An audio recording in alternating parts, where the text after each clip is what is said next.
तो फ्रेंड्स, पिछली वीडियो में हम लोगों ने कुछ यूनिट्स के बारे में जाना था, फिर हम लोग इसके आगे जानने का प्रयास करेंगे कि 10 ml इक्वल्स टू ये होता है हम लोग का, ये 1 सेंटीलीटर के बराबर होता है। ये हम लोग का हो जाएगा 1 सेंटीलीटर के बराबर ही हो जाएगा। फिर आता है हम लोग का 10 सेंटीलीटर, ये हो जाएगा हम लोग का 1, ये हो जाएगा 1 डेसीलीटर के बराबर हो जाएगा। फिर आता है हम लोग का 10 डेसीलीटर, ये डेसीलीटर से, तो ये हो जाएगा हम लोग का 1 लीटर के इक्वल्स ये हमारा हो जाएगा। फिर आता है हम लोग का 10 लीटर्स, तो ये हम 10 लीटर्स हो जाएगा, ये हम लोग का 1 डेका लीटर के बराबर हो जाएगा। ठीक है। फिर आता है 10 डेका लीटर्स, ये हो जाएगा हम लोग का 1 हेक्टोलीटर के इक्वल्स हो जाएगा।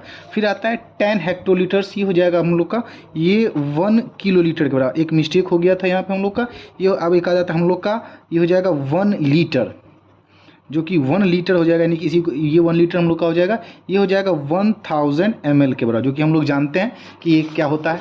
ठीक है। फिर हम लोग आगे जानने का प्रयास करेंगे, जैसे कि हम लोग का ये 10 मिलीग्राम्स, 10 मिलीग्राम्स ये क्या हो जाएगा, ये हो जाएगा हम लोग का 1 सेंटीग्राम के बराबर हो जाएगा। ठीक है। फिर आता है हम लोग का 10 सेंटीग्राम्स, ये हो जाएगा 1 डेसीग्राम के इक्वल्स हो जाएगा। ठीक है। फिर आता है 10 डेसीग्राम्स, 10 डेसीग्राम हो जाएगा हम लोग का 1 ग्राम के इक्वल्स हो जाएगा। फिर आता है हम लोग का 10 ग्राम्स, 10 ग्राम्स जो हो जाएगा हम लोग का हो जाएगा, ये हो जाएगा 1 डेकाग्राम के इक्वल्स हो जाएगा। ठीक है। फिर आता है 10 डेकाग्राम्स, 10 डेकाग्राम्स हो जाएगा, ये हम लोग का ये हो जाएगा 1 हेक्टोग्राम्स के इक्वल्स हो जाएगा। फिर आता है 10 हेक्टोग्राम्स, ये हो जाएगा 1 किलोग्राम्स के बराबर हो जाएगा।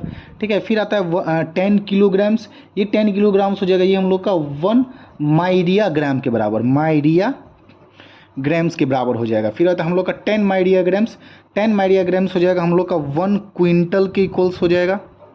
ठीक है। फिर आ जाता है हम लोग का 100 किलोग्राम्स, 100 किलोग्राम्स हो जाएगा हम लोग का, ये भी हो जाएगा हम लोग का 1 क्विंटल के इक्वल्स। फिर आता है हम लोग का 10 क्विंटल्स, 10 क्विंटल्स हो जाएगा ये 1 मेट्रिक टन के इक्वल्स ये हो जाता है। फिर आता है 1 किलोग्राम, 1 किलोग्राम हो जाएगा 2.205 पाउंड्स के।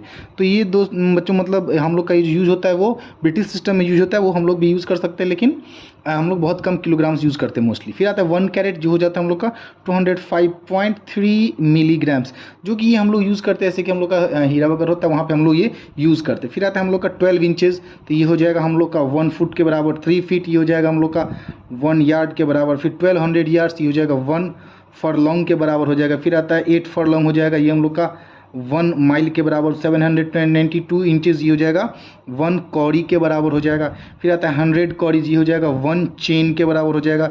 फिर 22 यार्ड्स हो जाएगा, ये हम लोग का 1 चेन हो जाएगा। ठीक है, जिसको हम लोग जारी भी कह सकते हैं। ठीक है। फिर आता है 10 चेन्स, ये हो जाएगा 1 फरलॉन्ग के बराबर हो जाएगा।